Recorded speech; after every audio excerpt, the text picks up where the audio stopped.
പരിക്കില്ലാതെ മന്ത്രിയെ കൊണ്ട് പരിക്ക് എന്ന് പറയിപ്പിക്കുന്ന എൻ ഷംസീർ, മന്ത്രിക്ക് പരിക്കുണ്ട് എന്ന് മറ്റേ ദൃശ്യം സിനിമയിലെ ഓഗസ്റ്റ് മാസം 2-ാം തീയതി ഓർമ്മ വരുന്ന രീതിയിലേക്ക്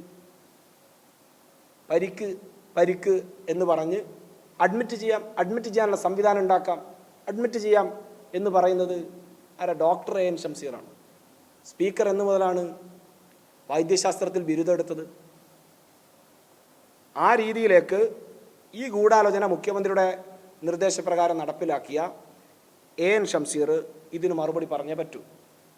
മന്ത്രി ഒരു അക്ഷരം മിണ്ടുന്നില്ലല്ലോ. അതിലേക്ക് വരാം. അതിനു മുമ്പ് ഈ വീഡിയോ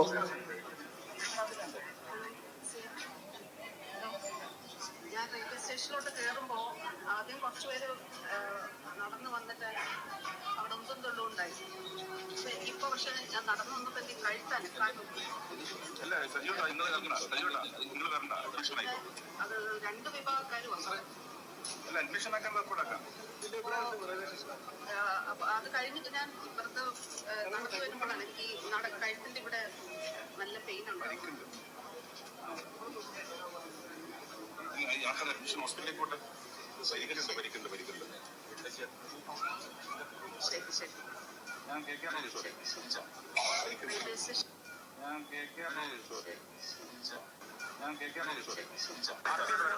ആരാ ഈ പറഞ്ഞ KKR? നിങ്ങൾക്കറിയാലോ.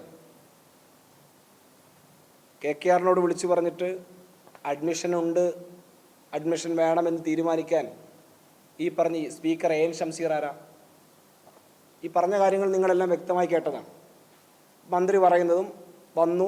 മുഖ്യമന്ത്രിയോട്, സംസ്ഥാനത്തിൻ്റെ ആഭ്യന്തര വകുപ്പ് ഉൾപ്പെടെ കൈകാര്യം ചെയ്യുന്ന സംസ്ഥാനത്തിൻ്റെ മുഖ്യമന്ത്രിയോട്, ഒരുപക്ഷെ ഒരു മന്ത്രി ഏറ്റവും ആദ്യം റിപ്പോർട്ട് ചെയ്യാൻ ബാധ്യസ്ഥയായ സംസ്ഥാനത്തിൻ്റെ ചീഫ് മിനിസ്റ്ററോട് പറയുന്ന കാര്യമാണ്. ഫസ്റ്റ് ആദ്യമായി പറഞ്ഞ് നടന്ന സംഭവം അതേപടി വിവരിക്കുകയാണ് സ്പീക്കറുടെ സാന്നിധ്യത്തിൽ.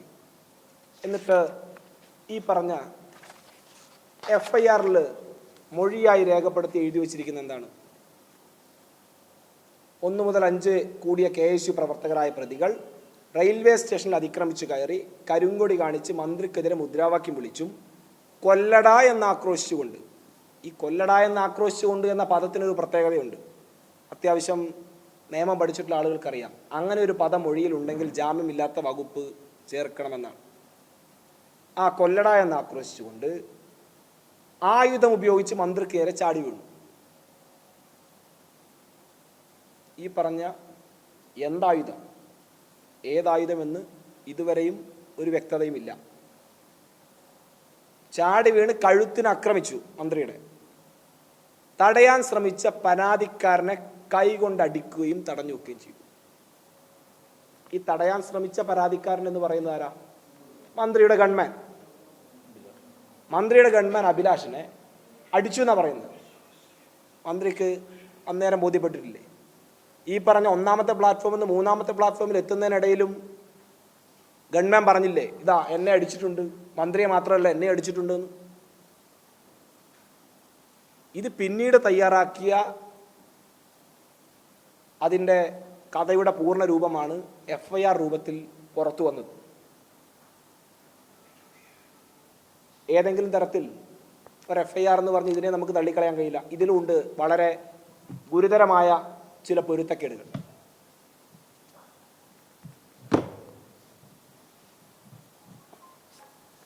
ഒന്ന്, FIRലെ പൊരുത്തക്കേടിനപ്പുറത്തേക്ക് ഈ വിഷയത്തിൻ്റെ പ്രാധാന്യം വർദ്ധിക്കുന്നത്, ഇത് ഗൂഢാലോചനയാണ്, അടിസ്ഥാനപരമായി ഇതിൽ നടന്നിരിക്കുന്നത് ചില ആസൂത്രിതമായ നീക്കങ്ങളാണ് എന്ന് പറയാനുള്ള ഒരു കാരണം കൂടിയുണ്ട്.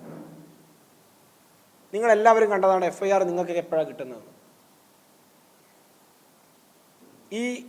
ഇപ്പോൾ റിമാൻഡിൽ കഴിയുന്ന KSU ജില്ലാ പ്രസിഡന്റ് MC അതിൽ ഉൾപ്പെടെയുള്ള ആളുകളെ അറസ്റ്റ് ചെയ്യുന്നത് എപ്പോഴാണെന്ന് നിങ്ങൾ കണ്ടതാണ്. 3:30 അറസ്റ്റ് ചെയ്ത് അതിനിടയിൽ ഇവിടെ ഇരിക്കുന്ന പ്രമുഖ മാധ്യമങ്ങൾ പലരും ഈ സംഭവവുമായി ബന്ധപ്പെട്ട് സംസ്ഥാന പോലീസ് മേധാവിയുടെ പ്രതികരണം ആരായുന്നുണ്ട്. സംസ്ഥാനത്തിൻ്റെ DGP റവാഡ ചന്ദ്രശേഖർ ഈ പറഞ്ഞ മാധ്യമങ്ങൾക്ക് വളരെ ആധികാരികമായി പ്രതികരണം നൽകുന്നുണ്ട്. 5 പ്രവർത്തകരെ അറസ്റ്റ് ചെയ്തിട്ടുണ്ട്, വധശ്രമത്തിന് കേസെടുത്തിട്ടുണ്ട്, ഈ പറഞ്ഞതുപോലെ ബാക്കിയുള്ളവരെയും കൂടെ അറസ്റ്റ് ചെയ്യും.